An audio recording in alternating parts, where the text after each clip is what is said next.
Hola, ¿cómo están? Continuamos con nuestro estudio del electromagnetismo. Y si ustedes recuerdan, cuando vimos electrostática, utilizamos algunas fórmulas. Una de ellas, como esta en este caso, nos permitía calcular, teniendo una determinada carga eléctrica, podíamos calcular qué intensidad del campo eléctrico iba a tener a una cierta distancia. Y utilizábamos esta fórmula en la cual K era la constante eléctrica, que era 9 por 10 a la 9, ¿sí? Esta que tengo acá. También sabíamos que si teníamos una carga eléctrica colocada en un campo eléctrico en un punto determinado, cuya intensidad conocíamos, y si esa carga eléctrica la conocíamos, también podíamos calcular qué fuerza actuaba sobre ella. Utilizamos esta fórmula. También utilizamos la ley de Coulomb para ver con qué fuerzas se atraen dos cargas eléctricas separadas a una cierta distancia, en la cual también utilizamos la constante eléctrica, 9 por 10 a la 9. ¿Sí? En el caso del magnetismo, calcular todas estas cosas es un poquitito más complejo, porque una carga eléctrica por el hecho de existir ya me genera campo eléctrico, pero para que me genere un campo magnético esa carga eléctrica debe estar en movimiento. Por lo tanto, no solamente tenemos la variable que es la carga eléctrica, sino la velocidad de esa carga eléctrica. En el caso de que yo tenga una carga eléctrica que viaja con una determinada velocidad, puedo calcular qué campo magnético está generando a su alrededor con una fórmula que es bastante parecida. Lo único que estoy introduciendo es la velocidad, ¿sí? Y hay que tener en cuenta que ese campo magnético tiene una dirección que es alrededor de esa carga eléctrica, distinto a lo del campo eléctrico. Y también lleva una constante de esas fórmulas que utilizamos para el campo magnético. Y esa constante tiene un valor para el campo magnético. La podemos llamar K sub m, ¿sí? Constante magnética. Así como las fórmulas de la electricidad tenían su constante, en el magnetismo también tienen su constante, que es propio de la naturaleza, ¿sí? Así como la constante eléctrica tiene ese valor, para el magnetismo tiene este valor, ¿sí? También podemos calcular qué fuerza se le aplica a un campo magnético a una carga eléctrica que se mueve con una determinada velocidad. Y para eso utilizamos esta fórmula, que si se fijan es bastante parecida. Lo único que estoy introduciendo aquí es el término velocidad y el campo magnético. Y esto es lo que nosotros vimos como fuerza de Lorentz en los videos anteriores, ¿sí? Y que ahora después vamos a ver cómo se aplica esto en un motor eléctrico. Y esto que tenemos aquí es lo que se conoce como ley de Coulomb para el magnetismo, ¿sí?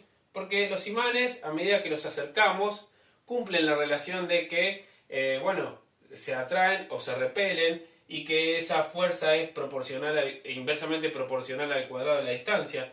Por lo tanto, les es aplicable la ley de Coulomb. Pero el inconveniente es que en la ley de Coulomb del magnetismo se define algo que se llama masa magnética.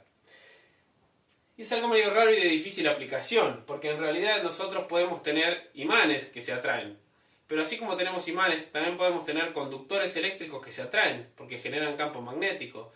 También podemos tener bobinas que se atraen. Entonces, es de más difícil aplicación. Por eso es probable que no se aplique la ley de Coulomb al magnetismo. Aquí yo reemplacé el término carga por velocidad por intensidad por longitud, porque también yo les había mostrado en un video que una carga eléctrica que viaja con determinada velocidad es equivalente a un trozo de conductor por el cual circula una determinada intensidad, ¿sí?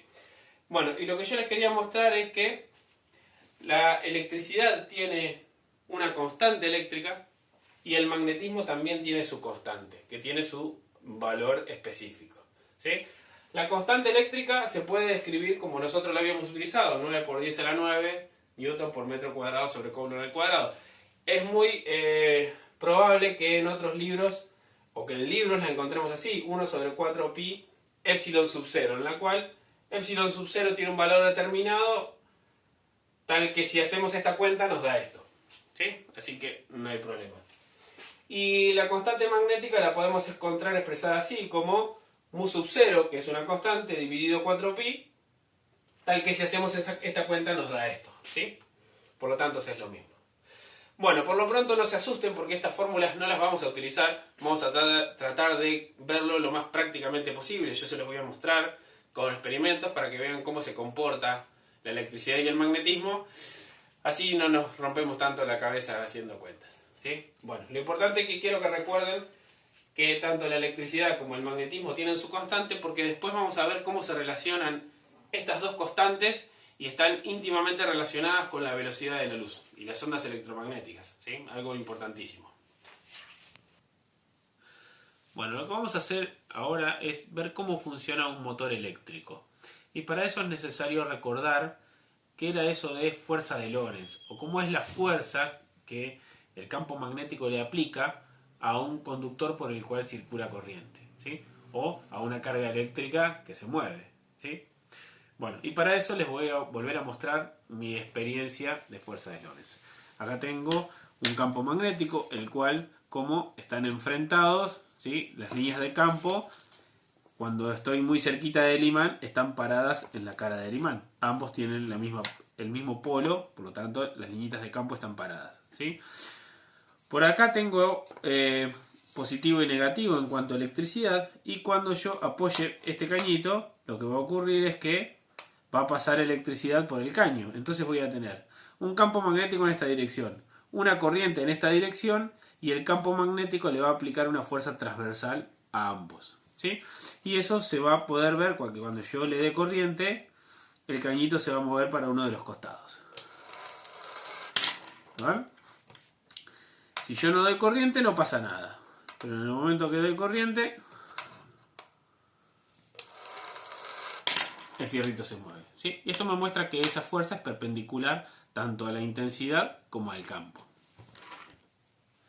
¿Cómo podemos aprovechar esa fuerza perpendicular tanto a la dirección de la corriente como al campo?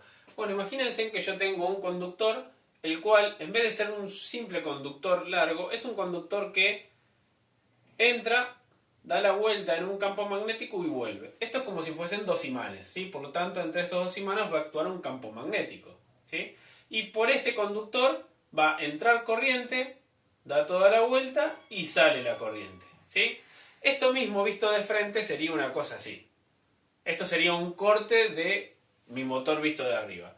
Esto sería el conductor, que entra el conductor y sale el conductor, ¿sí?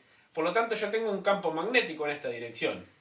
Y a ese conductor yo le aplico corriente que entra por un lado y sale por el otro, ¿sí? Entonces, cuando yo le aplique corriente a ese conductor, que es, fíjense que ese conductor es una bobina, solamente que es una bobina que en este caso tiene una sola vuelta. Pero si yo tuviese una bobina rectangular que tiene más de una vuelta, tiene muchas vueltas, mucho mejor todavía, ¿sí? Por este conductor, cuando le haga circular corriente, en este caso, si la corriente entra, el campo magnético le aplica una fuerza hacia abajo, ¿sí? Y si en este conductor la corriente sale, el campo magnético le aplica una fuerza hacia arriba. Y esto en física se denomina cupla. Es un par de fuerzas separadas a una cierta distancia que hacen que un cuerpo gire, porque tienen sentido contrario. Es algo similar a los pedales de la bicicleta. Cuando yo pedaleo mi bicicleta, con un pedal hago fuerza para arriba, con el otro para abajo, y produzco un giro. Bueno, lo mismo va a ocurrir en un motor eléctrico. Esa fuerza, que es paralela, quiero decir perpendicular tanto al campo como a la dirección de la corriente, lo que provoca es el giro del motor. Bueno, esto que tenemos aquí es ese conductor que entra en el campo magnético y sale. Simplemente que en vez de tener una sola vuelta, tengo varias, ¿sí? Esto que tengo en el medio es el eje de rotación. Por este entra la corriente, da una vuelta, da varias vueltas y sale por el otro la corriente, ¿sí? Por lo tanto, esto lo voy a colocar acá. Y aquí tengo el campo magnético que lo voy a lograr con estos dos imanes. Pongo un imán a cada lado. Por lo tanto, voy a tener campo magnético en esta dirección, ¿sí? Y la electricidad va a circular en esta dirección.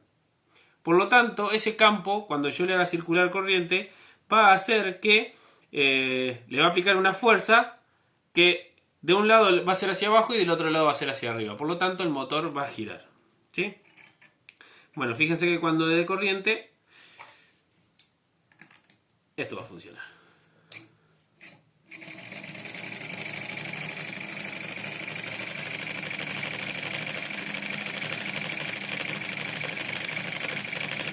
Bueno, esto que yo les mostré no es ni más ni menos que esto visto así o esto visto de frente, ¿sí? Y la fuerza de un lado es hacia abajo, la fuerza del otro lado es hacia arriba y provoca el giro. Y así tenemos un motor que lo que hace es convertir la energía eléctrica en energía mecánica de movimiento.